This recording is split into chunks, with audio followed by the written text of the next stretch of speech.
నిండు మనసుతో అమ్మ ఉందని నమ్మిన వారికి కళ్ల ముందు కనిపించే దైవం అవుతుంది. లేదనుకునే అల్పులకి ఆమె కళ్ళు తెరిపిస్తుంది.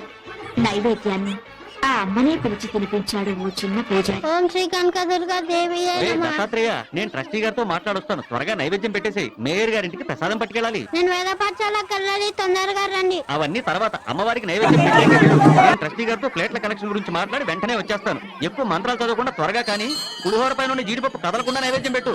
తినమ్మా తిను.